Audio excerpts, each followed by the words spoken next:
Bismillahirrahmanirrahim. Assalamualaikum warahmatullahi wabarakatuh. Alhamdulillahi nahmaduhu wa nasta'inuh wa nastaghfiruh wa na'udzu billahi min syururi anfusina wa sayyiati a'malina. Man yahdihillahu fala mudilla lahu ومن يضلل فلا هادي له أشهد أن لا إله إلا الله وحده لا شريك له وأشهد أن محمدا عبده ورسوله اللهم صل وسلم وبارك على حبيبنا ورسولنا محمد وعلى آله وأصحابه ومن تبعه ونصره ووالاه أما بعد. Al-Fadil Ustaz Zamri, pengkuliah kita yang pertama tadi. Al-Fadil, tuan-tuan hadirin hadirat yang bersama-sama kita di Dewan Zulkifli, dan semua yang mengikuti kuliah kita, kuliah Jumaat di medan ilmu pada hari ini melalui talian, para alim ulama, tuan-tuan hadirin hadirat, adik kakak yang dirahmati dan dikasihi Allah. Alhamdulillah, marilah sama-sama kita melafaz alhamdulillah dan syukur lillahi ta'ala kepada Allah di atas segala limpah rahmat kurnia yang selalu kita terima pada setiap waktu dan setiap masa. Mudah-mudahan dengan kita bersyukur ke hadrat Allah Subhanahu wa taala, Allah akan tambah lagi macam-macam nikmat yang kita perlu dalam hidup kita setiap detik, setiap masa, dari dunia sampai ke akhirat. Tuan-tuan sekalian, alhamdulillah sekali lagi kita ada kelonggaran di segi PKP ni, boleh retah daerah. Boleh retah daerah ni maknanya tidak ada halangan orang Pasir Mas, Tanah Merah, Bacok nak mai Kota Baru tidak sekat. Boleh mari juga, contohnya ada sekatan jalan raya, dan alhamdulillah hari ni tak ada sekatan daerah. Tapi negeri itu kena ambil surat lagi lah. Kita kena bersyukur, ini pun satu nikmat ya Allah Subhanahu wa taala beri kita. Dan semua nikmat ni, wa ma bikum min ni'matin fa minallah. Mana-mana nikmat hak siapa kita, hak siapa ya Allah wak turun ke dunia ini, ya dinikmati oleh siapa pun ada dunia ini, maksudnya manusia, jin dan juga makhluk seluruhnya, fa minallah. Mari daripada Allah Subhanahu wa taala belaka. Dia tak ada seorang abuk pun yang mengaku bahawa dialah beri nikmat. Jadi paminallah. Biar kita rasa gitu. Apabila kita rasa nikmat ni hak Allah beri, kita tidak berasa bangga, kita tidak berasa lebih, kita tidak berasa sombong dengan apa yang Allah beri kita. Kerana hak kita milik tu adalah Allah beri. Beri tu beri pinjam aja. Beri guna. Apabila dia nak ambil, dia ambil. Sama ada dia ambil ketika kita hidup atau dia ambil ketika lepas kita mati. Lepas kita mati, orang sekaya mana pun harta tidak jadi hak dia dah. Jadi hak orang lain. Tak kira lah orang lain tu anak dia ke, adik-beradik dia ke, siapa-siapa saja yang berhak menerima zakah. Jadi kadang-kadang di dunia pun apabila Allah nak ambil orang kaya raya pun, dalam sekelip mata dia ambil, mungkin hak dia. Kerana tu Allah ajar kita supaya kita syukur nikmat hak dia beri dan terima apa hak dia tentu atas diri kita. Itulah tanda orang beriman. Ar-ridha bima qadarahullah, redha dengan apa hak Tuhan tentu, itulah orang beriman. Mari PKP buat peraturan SOP, kita terima. Lepas kita terima. Ini nikmat Allah Subhanahu wa taala. Ada belakang hikmat. Hikmatnya kadang-kadang kita saja jumpa, kadang-kadang kita tak jumpa. Tapi hikmat tetap ada. Di sebalik apa yang susah, ada kesenangan. Senang semua tidak juga. Ada juga susah. Supalah kita jalan di jalan raya, jalan-jalan lama, jumpa traffic light, berhenti sebentar. Jalan pula. Lagu itulah. Sport tayar juga pusing. Ada sekali bawah, sekali atas. Dan begitulah seterusnya. Allah nak didik kita supaya kita sentiasa syukur dengan nikmat dia, sabar dengan ujian dia, dan serah kepada dia apa yang kita buat supaya jadi amal soleh. Sama ada kita dalam senang ke, dalam susah ke, jadi amal soleh belaka. Jadi tuan-tuan, syukur pada Allah Subhanahu Wa Taala segala-galanya. Kerana itulah Nabi kita mengajar, apabila kita dapat nikmat, dia ajar alhamdulillahillazi bi ni'matihi tatimmus salihat. Kalau sekiranya berasa susah, alhamdulillah ala kulli hal. Alhamdulillah juga. Apabila kita ni kadang-kadang kena atas kita nak kata alhamdulillah gapo gak. Tapi sebenarnya kita tengok kau orang berat lagi pada kita. Baru boleh kata, baru rasa alhamdulillah. Orang demam tak boleh bangun. Duduk selemat, tikar. Kita demam juga. Tapi boleh jalan lagi. Alhamdulillah. Kerana itulah kita nak suruh mengisapi, kita tengok orang kurang pada kita. Kurang dari segi gapo, tengok orang kurang berapa syukur. Kalau duduk tengok orang atas kat, tak berapa nak syukur, tak berapa nak ucap. Gitu. Itu mukaddimah. Mukaddimah. Ada sebut nikmat ni banyak. Hak nikmat besarnya Islam lah, supaya kita tahu sama-sama. Baik tuan-tuan, hak bawa kitab Mestika hadis ni, tak apa, bawa boleh buka muka surat 292 edisi Jawi. Bagi hak tak bawa tu tak apalah, mau baca insya-Allah mau baca. Tajuk kita hari ni. Tajuk kita hari ni ialah Sakratul Maut. Apa dia Sakratul Maut? Kita 2-3 kali dah kita baca bab beriman kepada adanya hari akhirat. Hari akhirat ni perbincangan dia ialah bermula dengan sebut mati. Sebut mati ni antara yang kaitan dengan mati ni ialah sakaratul maut atau sakratul maut. Tuan-tuan sekalian, kita baca hadis. Kita baca dulu ada dalam kitab kita ni, lepas tu dia susuli dengan huraian lepas tu. Bismillahirrahmanirrahim. Hadis ni hadis yang ke-56 bagaimana ada dalam kitab ni.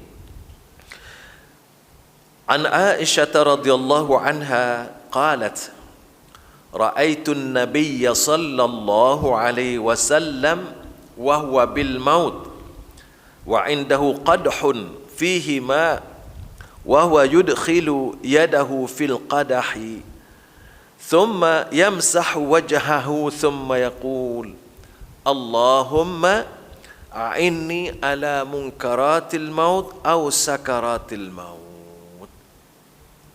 Maksudnya hadis ni diriwayatkan oleh Imam At-Tirmizi wa Ibn Majah.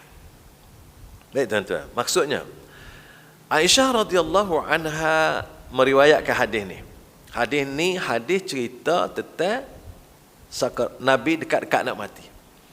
Dia kata, ra'aitun nabiyya, saya sendiri tengok Nabi.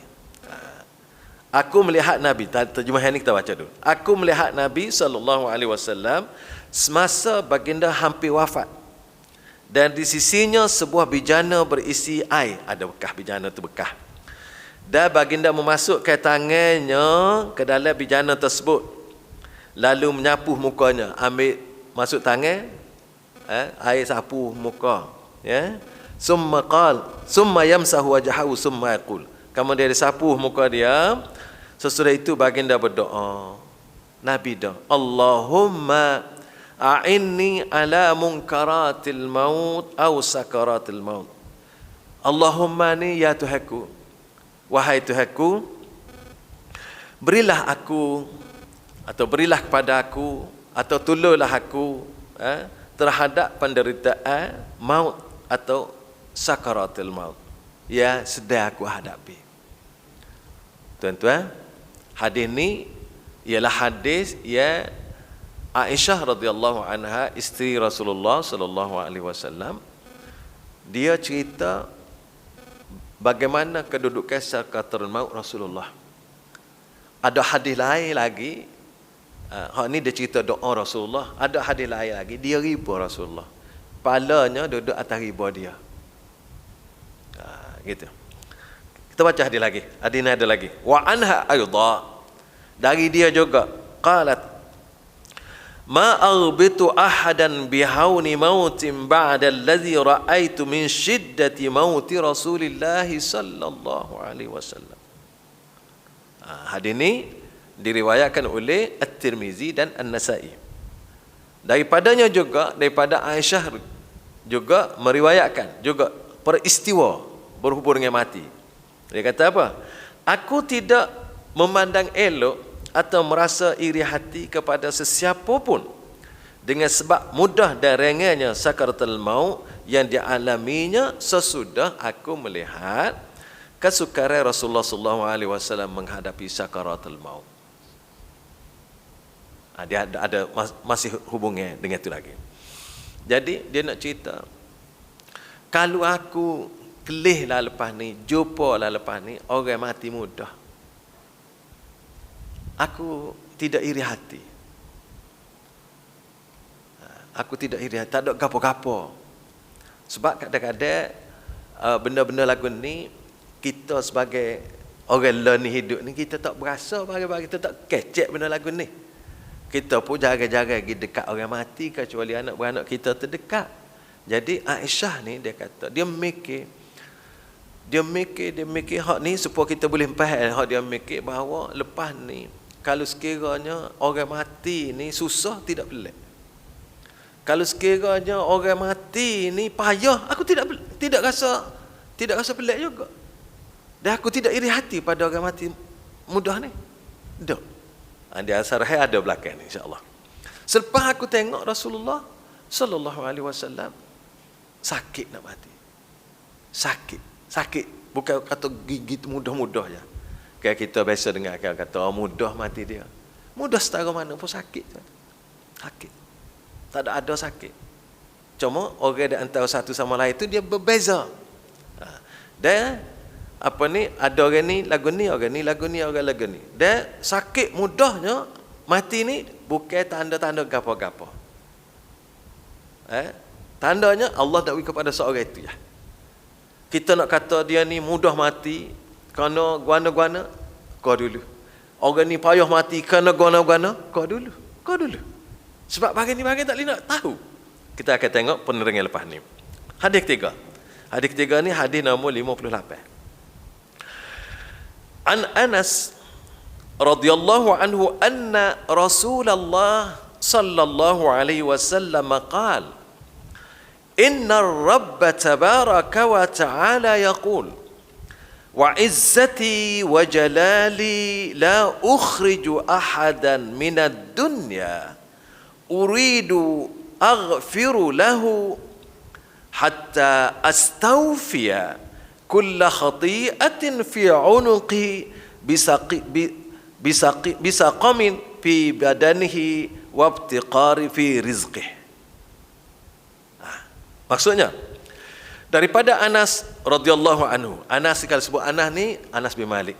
Anas bin Malik ni biar kita ada dalam ingatan kita ialah seorang insan sejak kecil lagi mak dia niat bernazar nak apabila anak dia ni besar, anak ni dia nak suruh khidmat kepada Rasulullah. Khidmat duduk dengan Rasulullah lah, khidmat Rasulullah, nak suruh gapo duduk dengan Rasulullah. Dia khidmat, dia rakyat 10 tahun duduk dengan Rasulullah. 10 tahun. Sejak kecil. Mana sejak boleh buat kerja tegak, mak dia lepas tegak, duduk dengan Rasulullah 10 tahun. Dia kata, amba duduk dengan Rasulullah 10 tahun ni, tak terdengar Rasulullah kata, gitu. Itulah Rasulullah. Baik, dia ni, kita nak tengok dia. Sesungguhnya Tuhan yang Maha Suci. Dia kata, ni hadis kursi tu kata. Kalau kita baca jumpa hadis, qala Rasulullah innar rabba tabaraka wa ta'ala tu kita boleh cek dah. Ni hadis kursi. Jadi apa Allah berfirman? Wa izzati wa jalali, demi kemuliaan dan kebesaranku, la ukhriju ahadan min dunya, Aku tidak akan mengeluarkan daripada dunia atau mematikan seseorang. Uridu aghfiru lahu, seseorang yang aku hendak mengampun dosa-dosanya, hatta astawfiya, sehingga aku sempurnakan kulla khati'atin fi unuqih, sempurnakan balasan tiap-tiap kesalahan yang ditanggungnya, bisa qamin, dengan ditimpa penyakit, fi badanihi, penyakit di tubuh badan dia, waftiqar wa iqtari fi rizqi, dan kesepitan dalam hidup, dalam rezeki dia. Tuan-tuan, biar kita baca lagi. Jadi hadis ni kita dia nak hurah sekali. Baik. Hadis seterusnya. Hadis 59. Wa an Anas tadi juga.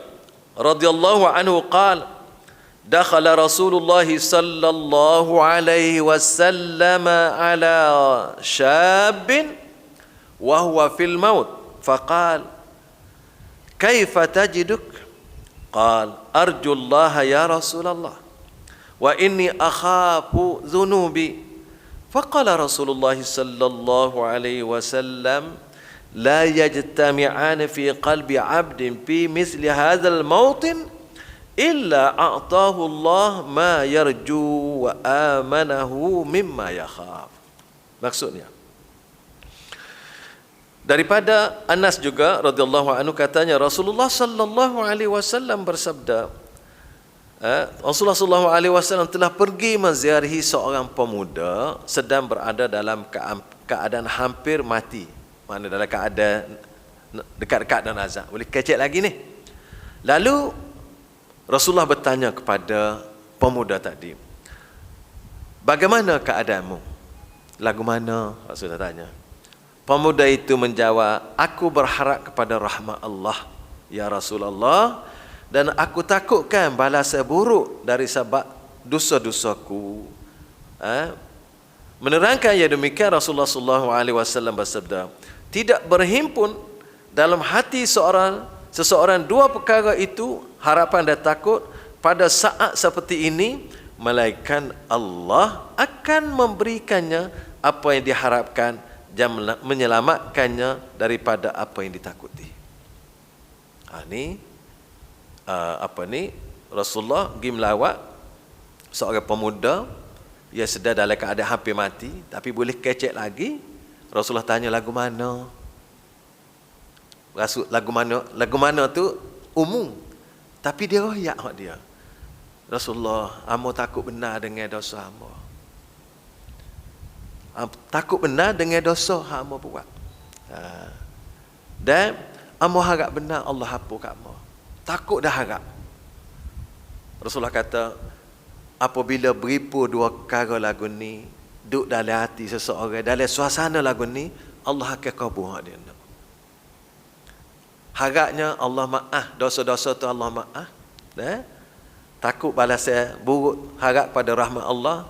Dan hak perkara buruk, hak telah buat tu, ada silap salah tu, harap Allah ampun.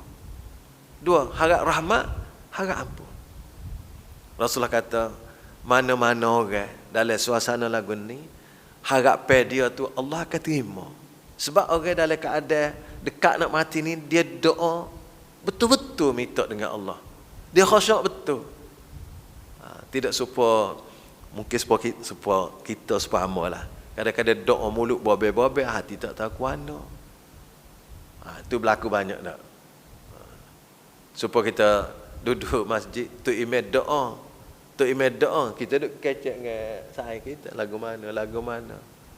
Dok, ni dok, tidak lagu tu ni. Jadi, apabila doa tu, dalam suasana keadaan, orang panggil kritis. Dalam keadaan kaat lagu tu. Berasa alik sana banyak dah. Dekat Allah ke mati dah, tapi boleh kecek lagi. Jadi, gapo orang ni? Dia kata, aku harap rahmat Allah dan aku takut dosa aku. Rasulullah kata, kalau betul lagu tu, Allah kabul kamu. Allah akbar. Seterusnya nak baca hadis ni, ada 5 dia buah hadis ini. Berhubung dengan benda ni. Kita baca tuan-tuan. An Jabirin radhiyallahu anhu qala Sami'tu Rasulullah sallallahu alaihi wasallam qabla mautihi bi thalathati ayyamin yaqul la yamutanna ahadukum illa wa huwa yuhsinu dhanna billah. Bermaksud daripada Jabir radhiyallahu anhu, katanya aku dengar Rasulullah sallallahu alaihi wasallam bersabda 3 hari sebelum Rasulullah wafat.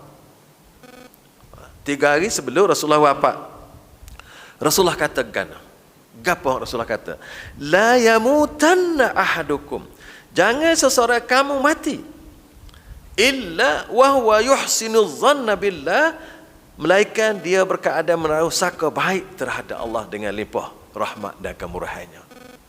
Kena sangka baik. Hak ni orang panggil di antara ucapan Rasulullah hak dia sepak Jabir ni dengar 3 hari sebelum mati. Maknanya rapat benar dengan Rasulullah, dia pergi ziarah Rasulullah dalam keadaan Rasulullah dalam keadaan gering, dia dengar Rasulullah sebut lagu ni. Dan semua hadis hak kita baca pada pagi ni tuan-tuan adalah yang berkaitan dengan mati, sakaratul maut. Baik tuan-tuan, hadis-hadis yang mencerita yang kita baca lagu ni disebut oleh Rasulullah sejak sekian lama. Dia rakyat kita, inilah perjalanan yang akan ditepuhi oleh siapa saja. Tak kira siapa. Asal sebut je makhluk, khususnya kita manusia, akan lalu. Suka ke tak suka, akan jumpa. Mau ke tak mau, akan temu. Jadi tuan-tuan, apabila kita baca hadis lagu ni kan, berasa kenali, getar hati kita, berasa kecut perut. Apabila sekian Rasulullah sallallahu alaihi wasallam pun menghadapi mati ni, kita boleh buat contoh ke dia. Bukan supaya orang duk mene-mene, oh biar matilah aku. Tak. Mati adalah satu perjalanan. Ia bukan senang. Ia bukan mudah. Tetapi dia melalui kesakitan.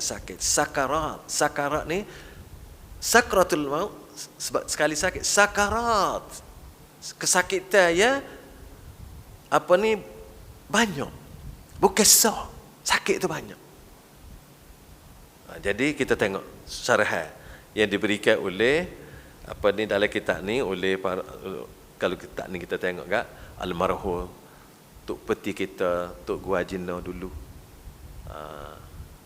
Dah 2-3 orang dah disebut dalam kitab ni. Hadis yang ke 56, 57, 58 hak kita baca tadi menyebut sakaratul maut adalah satu keadaan yang tetap akan ditepuh oleh siapa-siapa saja apabila siapa aja. Amo tuan-tuan, anak-anak kita, kalau ayah tok kita telah gida, dia tepuh dah. Hak nak cerita bagian ni tak boleh, kecuali Rasulullah boleh cerita. Aisyah boleh cerita. Mak ayah kita, tok nenek kita, adik-beradik kita, hak kita duduk kat dia tak boleh cerita dah. Dia pergi dah. Lagu mana, sakit setara mana, dia pergi dah, tak boleh nak cerita. Kalau cerita dia kata sakit pun, kita tak tahu sakit tu lagu mana. Supaya kita kata, oh bagian ni sakit. Setara mana, lagu mana kat sakit? Tak tahu, kita berdiri baru tahu. Ada bagian yang kita boleh dengar, tapi kita tak boleh rasa. Oh kata sedap. Lagu mana sedap? Tak tahu, boleh kata sedap je. Sedap tu, makan nasi ke apa, kita kena rasa sendiri baru boleh tahu. Jadi sakit ni tuan-tuan, sakarat maut tu Rasulullah minta doa dengan Allah supaya tolong kesakitan maut. Suka atau susah tu mengikut keadaan masing-masing. Kukuk mana pun Rasulullah ajar kita supaya kita minta doa dengan Allah supaya jangan kita sakit. Sakit belaka, jangan sakit. Minta dengan Allah, hak dia. Duk tangan dia belaka, duk kandak dia belaka. Kita jom minta sebagai hamba, sebagai orang insan yang lemah, dia banyak buat kesalahan, dia banyak buat kesilapan. Banyak tuan-tuan silap salah kita ni banyak.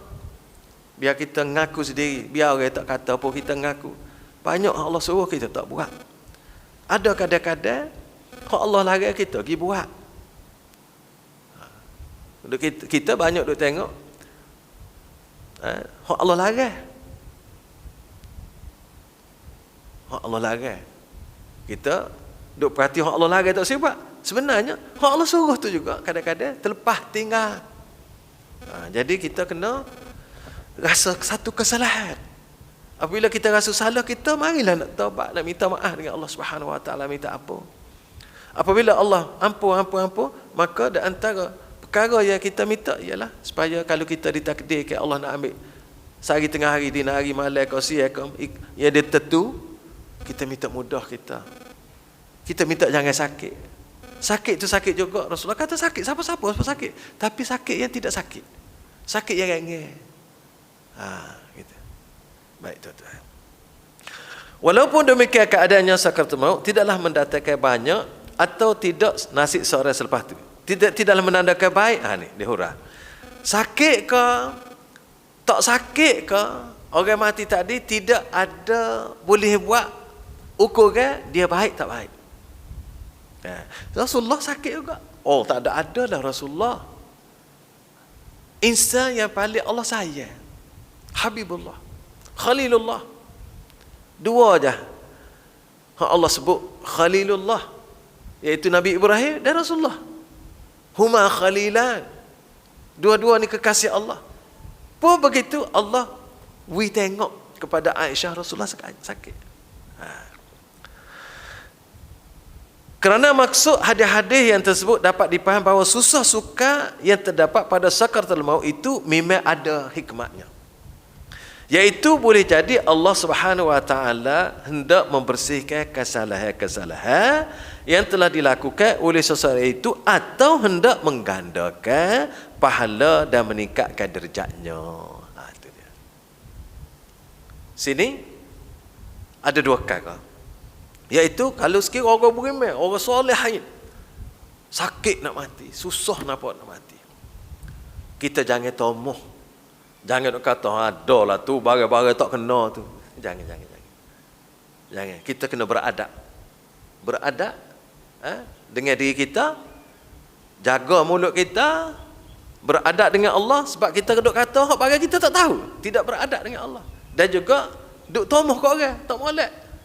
Tomoh tu adalah tu. Tidak tomoh kan? Dosa pula kita. Jadi apabila gitu, lagu mana? Kita kena faham, memahami.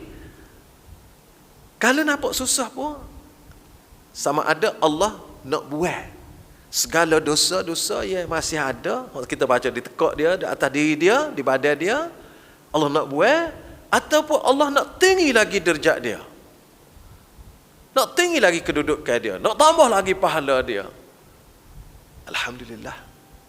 Kerana itulah kita baca hadis yang terakhir tadi, kita kena baik sangka. Bukan orang sakit tu saja, ya dia nak mati tu, kena baik sangka terhadap Allah.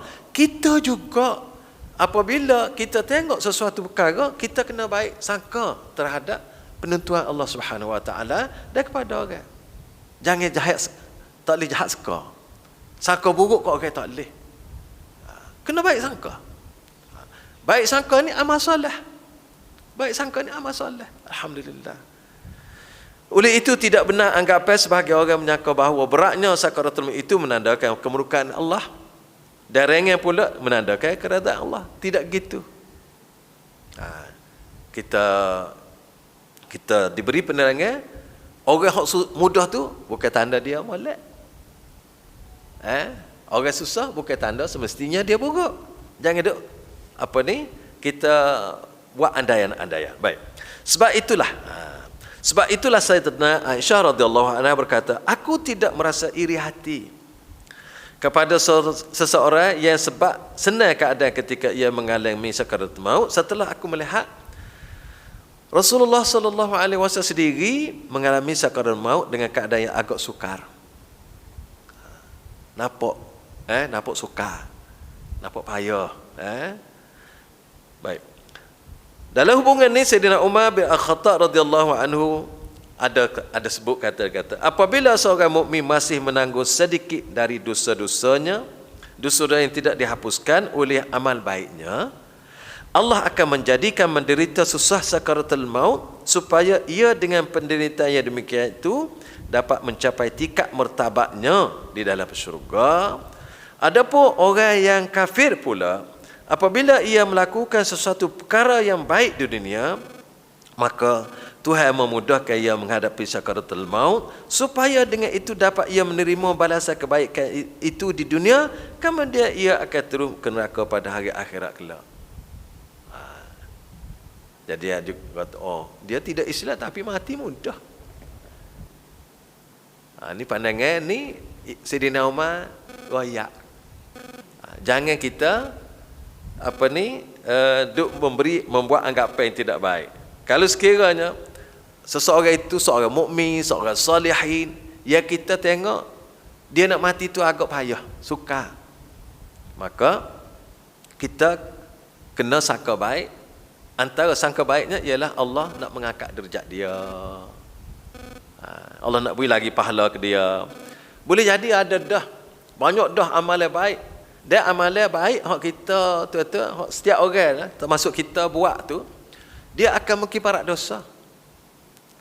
Pada waktu yang sama, buat amalan baik bukan boleh pahala saja, kifarat dosa. Kita selalu dengar hak orang jalan pergi ke masjid dah. Orang seseorang apabila dengar azan dia pergi semaya jemaah ke masjid. Jalan selakah dapat darjat tinggi, selakah lagi gugur dosa. Gitulah seterusnya. Kerana tu semakin jauh orang daripada duduk daripada masjid, semakin banyak lakah dia, semakin banyak darjat dia. Kalau duduk dekat masjid, lakah tak banyak. Ada kebaikan juga, bukan kata anak nak rumah jauh lah pula nak lakah banyak. Dah duduk situ lah, dah dekat dah. Alhamdulillah lah tu. Supaya zaman Rasulullah dulu ada Bani Salamah. Dia duduk jauh daripada masjid. Apabila duduk jauh ni, kadang-kadang berlakunya tak ada lah. Tak ada. Apabila tak ada ni, dia duduk mikir, nak pindah mai duduk dekat masjid Rasulullah kata jangan, duduk situ, rumahmu tu. Duduk tempat sedia. Setiap langkah dapat pahala, setiap langkah dukung dosa. Lepas tu hak tapak kaki tu, hak jalan tu, hak lekat ke kita jalan tu tapak kaki, hak tu kesan peninggalan kita, jadi saksi juga. Lepas tu lah ni lesar kita pergi masjid pakai kasut tak nampak tapak kaki. Kau mana dah? Tak ada orang yang pergi kaki ayam lah ni. Lepas tu jalan pula atas minyak tak ada juga. Dulu jalan atas tanah. Lepas tu jalan dengan kereta, bersikap motosikal. Lepas tak ada. Kita tak suruh kira lebagai tu. Tapak juga. Tayar kereta, tapak tayar kereta, tapak basikal, tapak motosikal. Semua tolong juga. Jadi, yang pentingnya, apabila kita waksa amal soleh, dia beri pahala, gugur dosa. Buatlah amal soleh gapo. Kadang-kadang kita hadisnya baca hak tu. Ingat hak tu je lah. Dok, hak lain pun lagu tu juga. Hak lain pun apabila kita waksa amal soleh, dapat pahala, gugur dosa. Dapat pahala, gugur dosa. Dapat pahala, gugur dosa. Jadi tuan-tuan, kita hak tu kita nak amal soleh. Dan amal soleh ni, dia kalau boleh manja. Orang tua kata amal-amal yang boleh membantu kita lepas kita mati. Ada amalan hak boleh manja, kita mati dia tak mati. Ada amalan habis hari ni bagus juga, bukan tak bagus jangan tak buat. Seperti kita ada ilmu sikit sebanyak, ngajar. Ilmu tu dikembang. Kita tak ngajar dah, tapi orang yang dengar tadi, anak murid kita, kalau kita jadi guru, dia ngajar. Siapa kuana pun, ilmu tu, pahala ilmu dia ngajar tu, boleh ke dia. Kerana tu kena ngajar. Kena berdakwah. Ngajar-ngajar ni tuan-tuan, cikgu. Sebenarnya dakwah. Tapi mungkin kita tidak dirayak lagu tu kak. Kita berasa ngajar tidak dakwah. Ngajar ni, itulah tugas pertama manusia. Mau ngajar ke anak, tidak ngajar kan? Ngajar basuh baju, ngajar gosok baju, ngajar nana, ngajar belakang tu. Tapi dia tidak bahasa cikgu. Supaya ketua pejabat, dia ngajar, anak-anak buah dia ngajar, buat gini. Hak ni naik tak kena, buat gini. Pomek tak kena, buat gini kena. Nak atas kau gini, buat surat lagu ni. Tu ngajar belakang tu. Ngajar. Dakwah lah tu. Cuma orang tak kata dakwah. Sebenarnya, apa sahaja amalan untuk mengajak kebaikan. Sama ada kita kecek, atau kita buat, atau kita pakar, atau kita sebagai pakai baju. Pakai baju tu kan. Ajak orang tu pakai baju tu. Hak senang-senang kat mau rakyat gini. Buat contoh, orang tunjuk passion. Passion. Dia jalan tatih depan orang tu. Gapo dia tu? Ngajar tu, ngajak tu, tunjuk tu, contoh tu. Ngajar tu. Kalau buat kebaikan kan jadi dakwah. Kalau buat keburukan kan jadi amal tidak baik. Dia ayah. Jadi amal soleh. Jadi kerana itulah buat amal soleh. Ada banyak orang buat amal soleh di atas dalam hidup dia. Jadi amal soleh ni dia boleh dia memberi ganjaran pahala daripada waktu yang sama dia menghapuskan dosa. Ini kalau kemurahan Allah Subhanahu Wa Taala. Baik. Kemungkinan kata Sayyidina Umar, banyak dah amalan baik tapi ada lagi hak sekat-sekat. Maka susahnya dia nak mati tu nak perhabis. Nak perhabis apabila mati kat tak ada kau satu dah. Begitu ataupun dia ni Allah nak angkat derajat tinggi dalam syurga. Wih susah sini. Lepas tu kak akak derajat kalau kita kata kak duduk nama apa ni kalau naik kapal tubel lah. Naik kapal tubel duduk ekonomi nak naik kelas bisnes ke apa ni first class. Ibaratnya gitu. Kalau kita kata kalau duduk hotel kat rumah tu pengen biasa nak we hak 5 bintang ke berapa bintang nak akad derajat. Jadi tuan-tuan syurga ni ada 10 derajat 100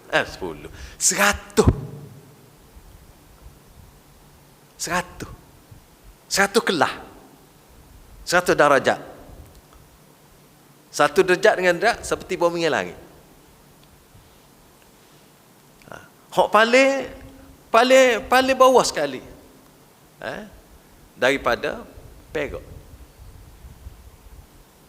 Hak bawah sekali. Yang kedua daripada emas. Yang ketiga hak bawah ni, hak kelas bawah daripada intan belian. Permata intan.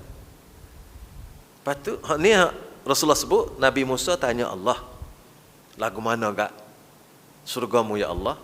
Allah Subhanahu Wa Taala, surga aku ni ada 100 kelas. 100 kelas. 100 darajah.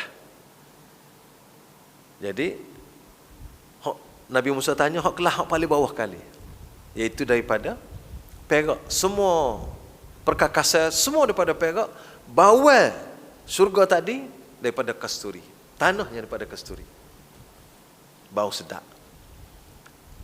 Hak yang kedua lagu mana? Hak yang kedua kelas. Hak tinggi sikit. Hak ni hak nombor lah kali. Daripada emas. Hak tiga daripada hak akhir, sebelum akhir. Daripada intan berlian. Lepas tu, Allah kata, lepas tu, tak ayat. Mu tak erti dah kalau ayat. Enggak kita erti, kat tiga tu je. Tak? Emas perak, intan berlian. Habis apa kita? Habis lah. Sampai ganda dah tu. Sampai siling dah. Lepas tu, Allah kata kalau rakyat pun tak erti dah, tak ada muka atas dunia nak banding syurga. Mala ainu ra'at wala uzunu sami'at wala khatara ala qalbi bashar. Tu Rasulullah rakyat syurga ni mata tak pernah kelih, fikiran tak pernah telita, dalam hati pun dan tak boleh nak bayar. Kalau boleh bayar tu bukan syurga. Selama mana boleh bayar bukan syurga. Gitu ya. Jadi oleh kerana itu Sayyidina Umar kata boleh jadi nak perakak lagi. Dan begitu, ataupun orang bukan Islam. Kita kadang-kadang nak pelembut bahasa. Allah kata kafirun. Kata kafir ni bahasa berat kawan-kawan. Kita ubah pelembut bahasa non-Muslim. Kita mana-mana tu Allah bahasa dia kafir kepada Allah. Bukan kafir kita, dia kufur pada Allah. Apabila perangai dia jadi orang tak berasa salah. Allah nak suruh rasa salah untuk beriman. Apabila kita pergi ubah tak berasa salah. Nak salah guna berasa kata tak senang. Kayak kita baca, qul ya ayyuhal kafirun. Katakanlah wahai Rasulullah, wahai orang yang kafir. Kafir ni engkar pada Allah, tidak beriman dengan Allah. Jadi apabila kita ubah istilah ni, kita nak pelembut sebenarnya, takut orang lihat. Sebab juga kita kata kalau zina tu orang rasa jijik, berasa huduh. Tapi kita ubah pelembut. Maka dia kata hubungan tidak syarak. Pelembut kata. Sebab juga orang tua dulu dia terjemah babi. Orang nampak babi tu. Nah, lepas tu dia nak pelembut, dia kata khinzir. Khinzir tu arak dah tu, tapi apa beza khinzir ni bagi orang Melayu dia tak berasa gegap apa. Bahasa ni, kerana tu bahasa ni kadang-kadang tuan-tuan dia boleh memberi kesan kepada kita. Bahasa memberi kesan kepada kita, tonasi memberi kesan kepada kita, kesan belaka. Sebab kita kata di segi tonasi, kita dengar, kalau kita dengar orang maki orang, dia kata nati anjing. Dia maki itu tonasi nati anjing. Tak segap apa. Kalau dia nak maki bahasa natan anjing, itu tonasi. Dia berasa kesal, berasa setak. Jadi oleh kerana itu tuan-tuan, rupa-rupanya ngaji bahasa ni termasuk dalam amal soleh. Ngajilah ke apa buat amal soleh belakang. Kerana itulah Rasulullah suruh seorang sahabat dia nama Ibn Mas'ud ngaji bahasa Yahudi, bahasa Ibrani, supaya ada orang kita reti bahasa tu, dia tak boleh nak tipu kita. Jadi tuan-tuan, baik, kita sambung kata, menurut huraian alim ulama, Tuhan menjadikan nabi-nabi dan wali-walinya menderita susah sukar sakaratul maut itu hanya untuk menambahkan ketinggian darjat mereka. Adapun orang-orang Islam yang dikenakan mereka mengalami susah sukar sakaratul maut adalah menjadi kafarah, penghapus dosa atau balasan seksa terhadap kesalahan-kesalahan yang mereka lakukan. Sebab tadilah. Dalam pada itu tiap-tiap seseorang menghadapi sakaratul maut dikehendaki mengingati Allah dengan sungguh-sungguh. Serta berdoa semoga Allah memberi pertolongan kepadanya semasa ia mengalami penderitaan itu. Jadi kata kita tuan-tuan, kalau kita keluarga kita ke sahabat anda kita ke, kita pergi ziarah dia sakit, ajar doa, Allahumma inni ala sakaratul maut. Ya Allah, berilah aku mudah. Kadang-kadang kita pergi ziarah orang sakit ni tuan-tuan, tak kira lah kalau hak kita, anak-beranak kita yang dekat tu kita nunggu. Amo duk perhati, tak tahulah tuan-tuan kalau salah tolong rakyat amo, hak amo duk perhati. Duk jaga kesihatan, jaga tukar kain, jaga makan minum, jaga. Tetapi amo duk perhati. Betul ke tak tuan-tuan? Boleh beri pandangan masing-masing. Amo duk perhati tak cara suruh kau semaya. Hak lain tu cara. Tukar kain ke, basuh najis ke, apa ni, gapo tu buat. Tapi bak tu tak pakat suruh atau jaga orang suruh. Amo tanya, amo kita orang sakit. Hak boleh tanya tu lah. Hak duk jaga tu. Pas mayai lagu mana? Boleh kan ni? Kita tanya lagu tu, dia kayak lalu. Oh, payuh nak mayai. Ada jawapan. Maknanya, tak suruh semaya. Sedangkan bagai semaya ni, bagai paling utama. Semaya lah tuan-tuan. Tak gugur sampai bila-bila. Selama mana orang tu ada ingatan.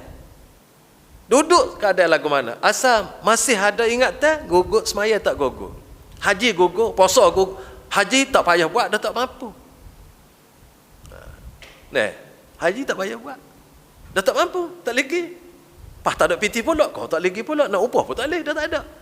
Tak apa. Puasa boleh tangguh. Boleh bagi kafarah. Baik. Hak semaya, tak gugur. Tak lepas. Jadi tuan-tuan, hak mana-mana tuan-tuan hak duduk sini ke, hak dengar melalui talian ke, amo harap benar. Amo harap benar kita kosi. Jangan lupa ingat kepada orang adik kakak kita, waris-waris kita, sahabat anda, siapa sahaja. Ingat mayat dalam keadaan segar ataupun sakit. Sakit lagu mana pun dia kena mayat.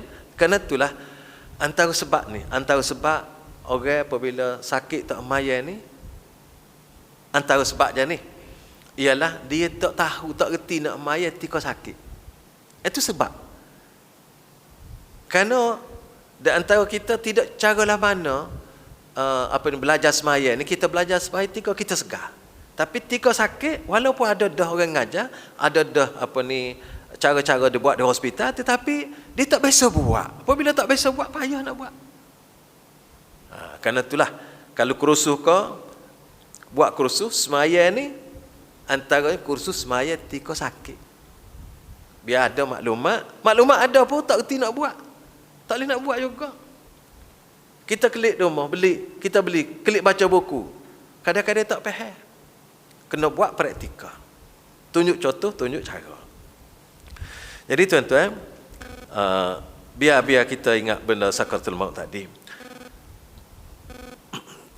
Hadis yang ke-59 dan 60 pula menerangkan bahawa perasaan takut kepada kemurkaan Allah dan perasaan mengharapkan rahmat Allah apabila berada dalam hati seseorang, terutamanya semasa orang itu dalam keadaan hampir menemui ajalnya, tetap mendapat penghargaan yang tinggi daripada Allah Subhanahu Wa Taala.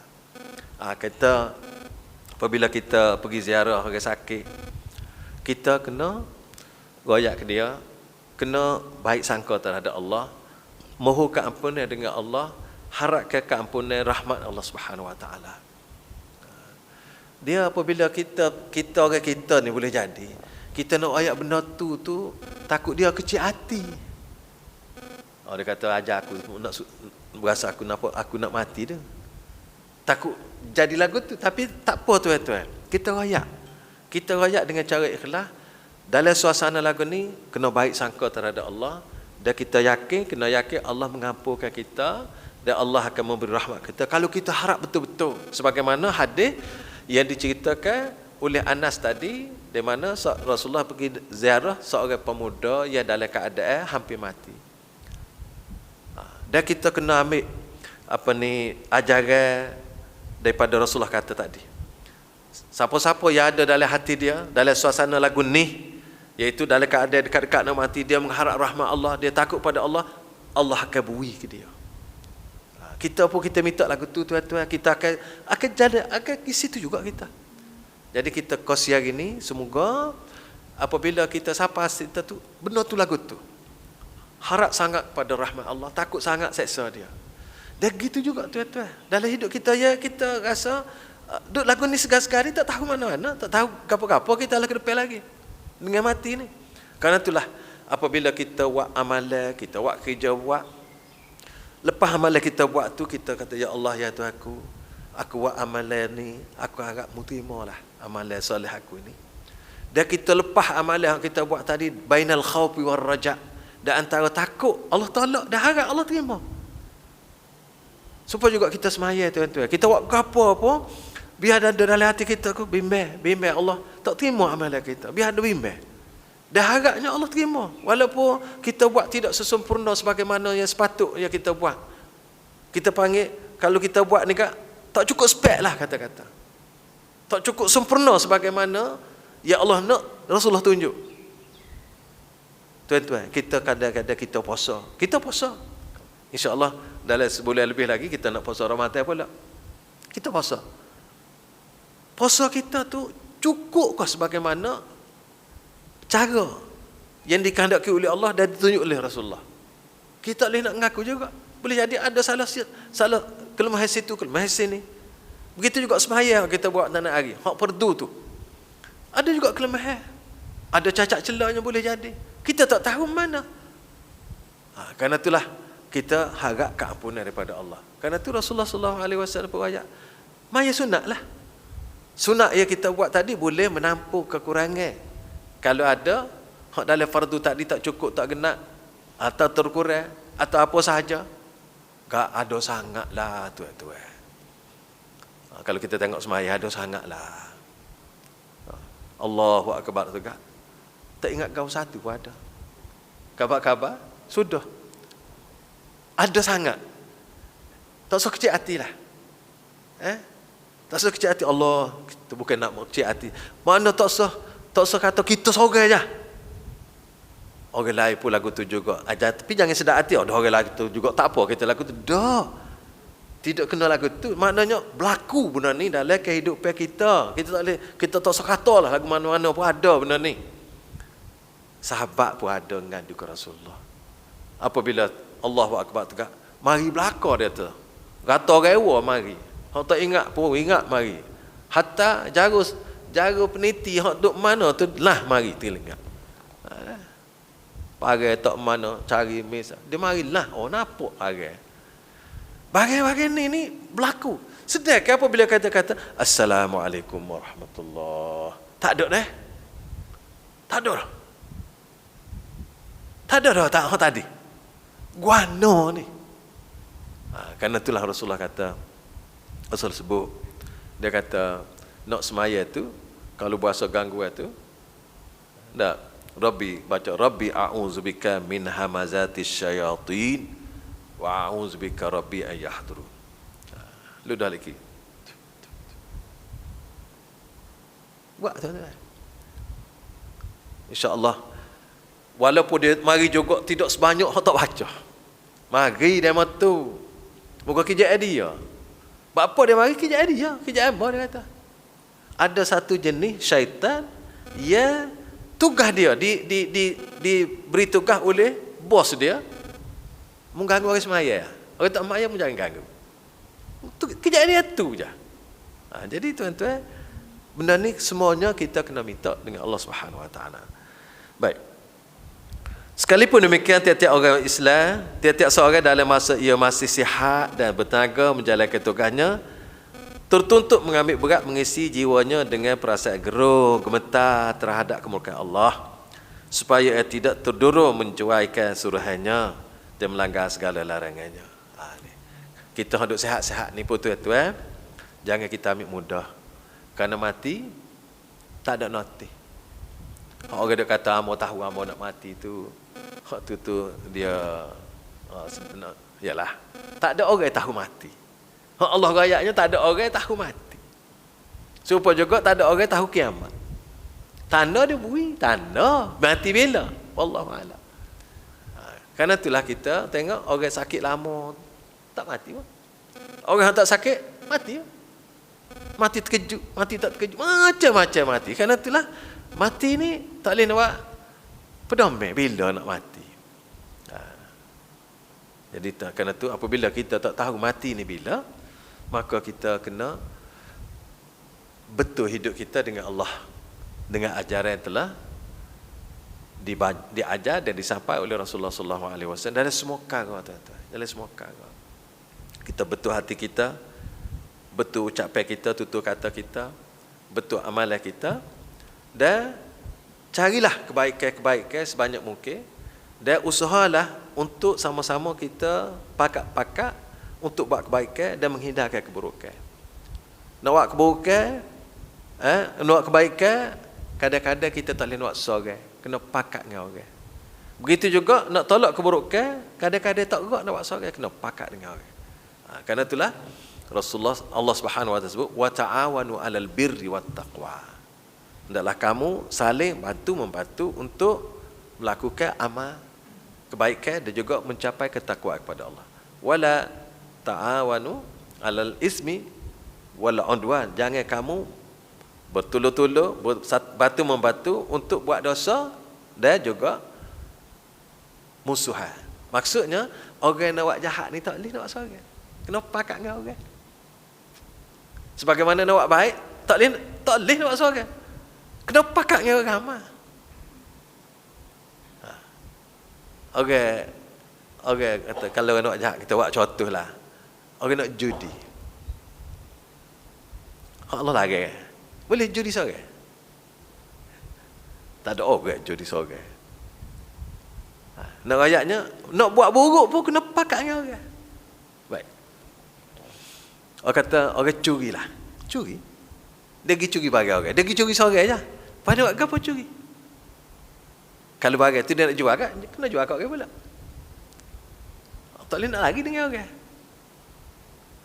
Maksudnya, kerja ni, dalam hidup ni, nak buat kebaikan, boleh. Benda seorang boleh, tapi banyak perkara kita kena buat gata dengan orang. Gitu juga nak buat buruk, kadang-kadang nak buat buruk tu tak boleh. Ada benda kecuali kena dapat pertolongan orang. Kerana itulah kita sebagai umat Islam jadilah ejen untuk buat kebaikan dan jangan kita kena pakat cegah. Setidak-tidaknya jangan buat benda-benda yang boleh membantu orang lain dalam buat keburukan. Tuan-tuan sekalian, saya rasa setakat tu dulu pada hari ini, dan insya-Allah pada hak akan datang ni saya rasa hadis ni panjang. Hak akan datang iaitu hadis yang berkaitan dengan orang nak mati. Orang mati, kemudian malaikat mari ambil, lagu mana cara? Oh ni hadis ni panjang. Hadis ni hampir selah, 2 muka, 2 halaman. InsyaAllah kita akan sambung pembacaan ini. Dan hak ni kalau kita boleh baca hak ni, kita perhati molek tuan-tuan, kita nak lagu, kita termasuk golongan orang beriman, dan kita minta jauh dengan Allah, termasuk golongan-golongan ya dimurkai Allah. Apabila Allah murka, mereka mari katak lalu.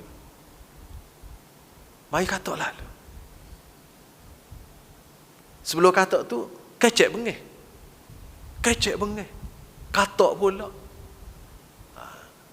Jadi insya-Allah kita pakat baca tuan-tuan pada yang akan datang dengan izin Allah, biiznillah taala, insya-Allah. Sebelum itu marilah sama-sama kita tangguhkan dulu perbincangan kita pada pagi ini dengan membaca subhanakallahumma bihamdika asyhadu an la ilaha illa ant astaghfiruka wa atubu ilaik wa sallallahu ala muhammadin wa ala alihi washabbihi wa baraka wasallam. A'udzubillahi minasyaitonir rajim. Bismillahirrahmanirrahim. Alhamdulillahi rabbil alamin wassalatu wassalamu ala asyrafil anbiya'i wal mursalin wa ala alihi washabbihi ajma'in. Allahumma ighfir lana dzunubana wa kaffir 'anna sayyi'atina wa tawaffana ma'al abrar. Allahumma arinal haqqa haqqan warzuqna ittiba'ahu wa arinal batila batilan warzuqna ijtinabah. Allahumma ja'alna mimman yastami'una al-qawla fayattabi'una ahsanah. Allahumma ati nufusana taqwaha wa zakkiha anta khairu man zakkaha anta waliyuha wa maulaha. Allahumma ahsin 'aqibatana fil umuri kulliha wa ajirna min khizyid dunya wa 'adzabil akhirah. Allahumma ighfir lana dzunubana wa kaffir 'anna sayyi'atina wa tawaffana ma'al abrar. Rabbana ighfir lana warhamna wa liwalidina warhamhum kama rabbawna shighara. Wa li jami'il muslimina wal muslimati wal mu'minina wal mu'minati al ahya'i minhum wal amwat. Rabbana hab lana min azwajina wa dhurriyyatina qurrata a'yunin waj'alna lil muttaqina imama. Rabbana waj'alna muqimas salah wa min dhurriyyatina rabbana wa taqabbal du'a. اللهم ادفع عنا كل بلاء ووباء وهم وغم وضيق وشدة وفتنة. اللهم ادفع عنا البلاء والربا. اللهم ادفع عنا كل البلاء والوباء والربا والزنا والزلازل والمحن وسوء الفتن ما ظهر منها وما بطن عن بلدنا هذه خاصة وعن سائر بلدان المسلمين عامة يا أرحم الراحمين. اللهم إنا نعوذ بك من جهد البلاء ودرك الشقاء وسوء القضاء وشماتة الأعداء. اللهم إنا نعوذ بك من البرص والجنون والجزام ومن سيء الأسقام. اللهم آمنا في أوطاننا. اللهم آمنا في أوطاننا. اللهم آمنا في أوطاننا واصلح أئمتنا وولاة أمورنا واجعلهم في من خافك واتقاك واتبع رضاك يا أرحم الراحمين. ربنا ظلمنا أنفسنا وإن لم تغفر لنا وترحمنا لنكون من الخاسرين. ربنا آتنا في الدنيا حسنة وفي الآخرة حسنة وقنا عذاب النار. اللهم أحسن عاقبتنا في الأمور كلها وأجرنا من خزي الدنيا وعذاب الآخرة. وصلى الله على محمد وعلى آله وصحبه أجمعين. سبحان ربك رب العزة عما يصفون وسلام على المرسلين أن الحمد لله رب العالمين. الحمد لله رب العالمين.